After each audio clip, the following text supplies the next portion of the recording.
અને સરકાર સુધી અમે આ વાત પહોંચાડીએ. હવે તમે જુઓ કે બીઆરટીએસની રેલિંગ બનાવી એ ભાગ્યોદય બેંક સુધી બનાવી અને ત્યાંથી રેલિંગ અડધી છોડી દીધી.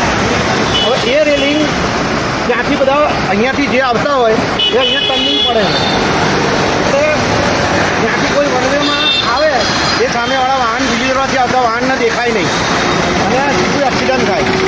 હવે રોજ 2-3 એક્સિડન્ટ અહીંયા આ રીતના બને છે. હવે હમણાં 2 દિવસ પહેલાં જ એક 4 વ્હીલર ચાલકે એક બેનને ઉડાડી દીધા. હવે બેન તો એક્સપાયર થઈ ગયા પણ બીજા બેન અત્યારે હોસ્પિટલમાં છે.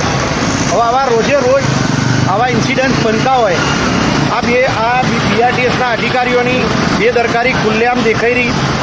તો અમે કૌશિકભાઈ સુધી આ વાત પહોંચાડવા માગીએ છીએ.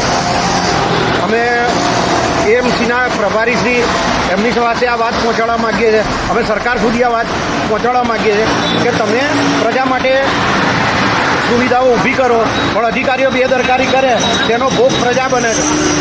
તો આ માટે સત્વરે કોઈને કોઈ કાર્યવાહી કરી અને આ રેલિંગ હટાવી અને વચ્ચે રેલિંગ નાખી દેવાની દિલ્હી દરવાજાથી ભાગ્યોદય બેંક સુધીની તો એક્સિડન્ટ એકદમ ઘટી જશે અને આ એક માનવતાનું કામ છે. તો દરેક રાજકીય નેતાઓએ મદદ કરવા વિનંતી.